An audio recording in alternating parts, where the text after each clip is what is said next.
Hi everyone at SunGuard. This is Rick Lanciotti, and I was actually writing this out, and I figured it would be much easier if I could walk you through the first part of registration here visually, and so I could talk about things as you actually saw them, as opposed to kind of going through and writing this out. So thank you for watching. I'm going to try to be as quick as possible, but I'm hoping that this will be a little easier to understand than me writing this out and you having to visualize things as I describe them. So the registration process is the thing I really want to talk about here.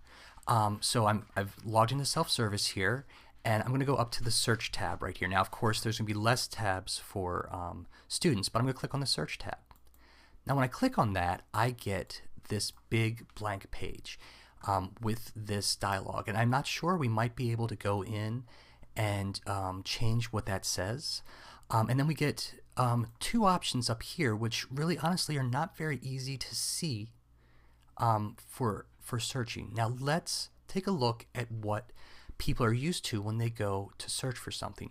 One of the things that you guys, when you were selling this to us and talking about self-service, kind of compared self-service to was online shopping. So here's Amazon.com right over here, and we can see that what people are kind of expecting is one single search bar for their options. So when they go to search things, they're expecting a single search bar. Also, things here like Google, one single search bar.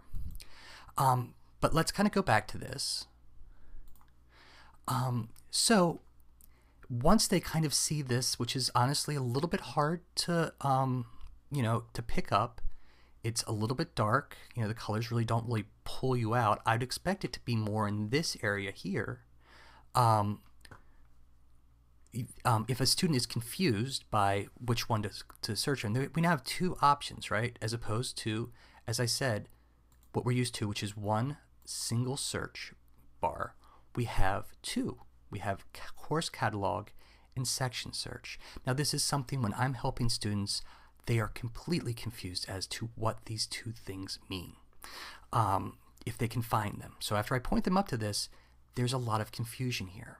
So we have course catalog and section search, and even in emails that I think that I've talked about, that people have written to me, your own consultants have had to go in and explain what these two things mean in their explanation as to why people couldn't find the items that they're looking for.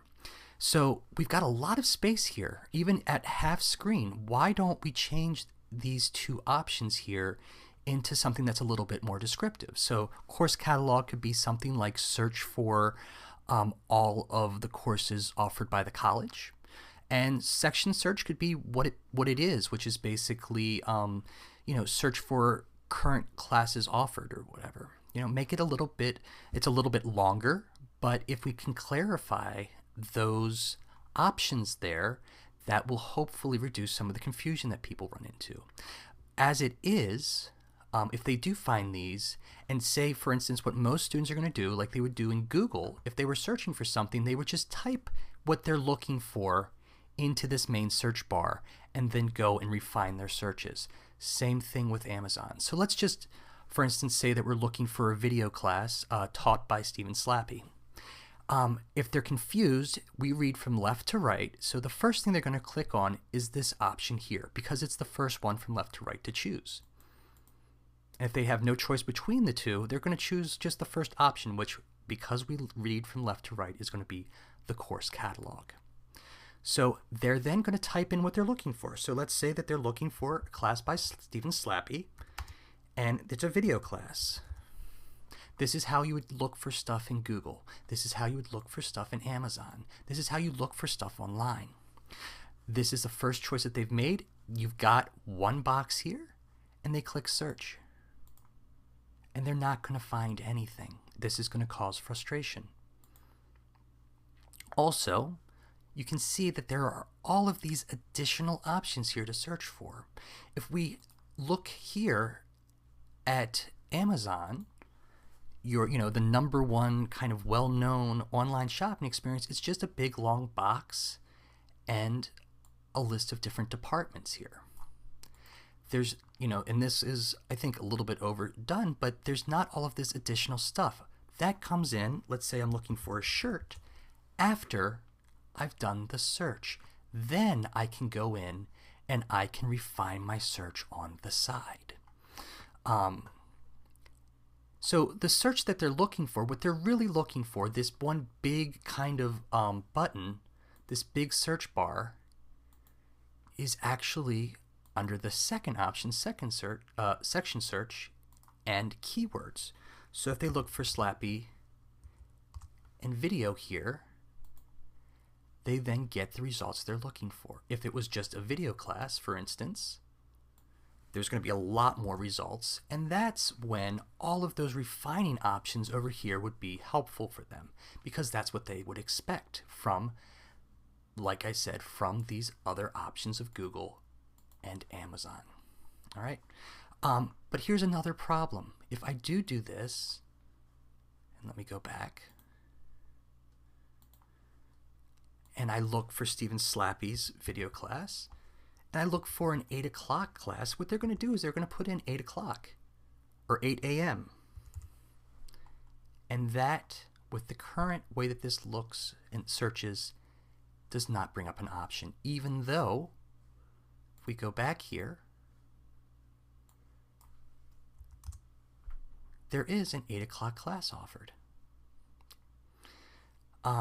So what people expect, what we have been trained over years and years to have, is just having that one search bar and then being able to refine down. So let's say that I choose a particular option. Let's look over here at Amazon, because this is another problem that I have. One, we don't need these two options. We don't need them. We need just one option. We need the section search, and we need that to be one large option, and then the students can put in as much information as they want to. Why do we need a course code option? Why isn't there just one search block here? And if they know the course code, they can put that in. If they just know they want a video class, they can put that in. If they just want classes taught by a certain professor, they can put that in. If they want classes taught by a professor at a certain time, with certain keywords, they can just put that in. It searches through all those and it finds the most relevant results. And the most relevant results are going to be, and this is why I imagine you have the course catalog, because you want them to be able to look at everything, but it should just be for what they're searching for. And all of these students are using this to find classes for their next term. So those are going to be the most relevant results. Those should be the results that show up at the top. But let's talk about this further. So I can't register for classes right here with this, how this is set up. But let's look at this. So I'm going to buy this Kenneth Cole shirt. There it is. It's in my cart here. And when I go to my cart to proceed to check out here, proceed to check out, when I do that, I then get a list of what I am doing, where I am, and what order I'm in the in my procedure. I know that I need to sign in, and then there's going to be something called shipping and payment. I can choose gift wrap and place order. There is nothing like this in self-service. It's very, very, very confusing. They have no idea how many more steps they need to do, and there have been a few stories where students are so confused about how far they've gone that they just kind of close the thing up because they think they've registered, but there's no signs that there are more things to do, because the button to continue on is always just this little blue arrow in the corner that says next, next, next. And then they don't know when they've submitted something, because that button doesn't change to submit. It's just next, and suddenly they've registered. So I would love, love, love to see something along these lines that show them where they are in the process.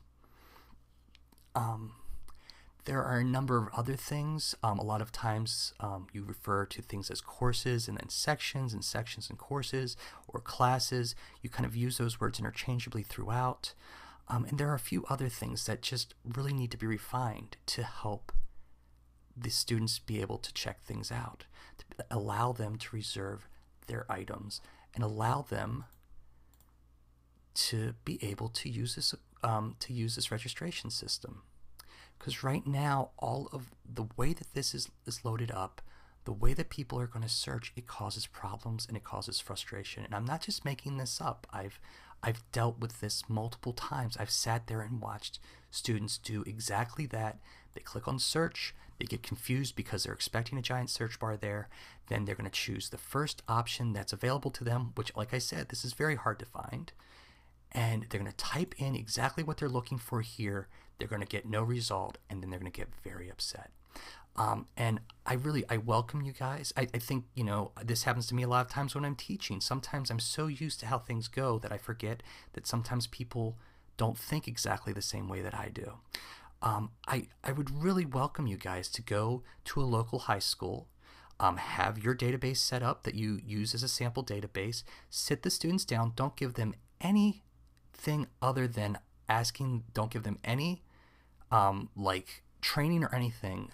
Just help them log in, and then from this window right here, tell them to apply to a class by a certain teacher at a certain time within your database, and see where they get stuck. And when they do get stuck, if they do, don't show them the whole process. Just show them enough to get them through the next step. See, and please note how many times they get caught up. And see if they get caught up in those sections that I'm talking about, because I've seen that happen multiple times. I could be wrong, but I've seen it happen a lot here at PNCA. That is where my frustration came from, and that is why I wrote the things in the way that I did. I am more than happy to discuss this with you guys at length. I've offered this a few times, so please, if you have any other questions about this, please feel free to contact me. I am more than happy to sit down and talk you guys through this, because I think that it probably a lot of this is just the fact that you might have gone through this so many times that it makes sense to you, but it doesn't make sense to an 18-year-old kid. Okay? If you have any questions, please feel free to contact me. Thank you for your time, and that's it.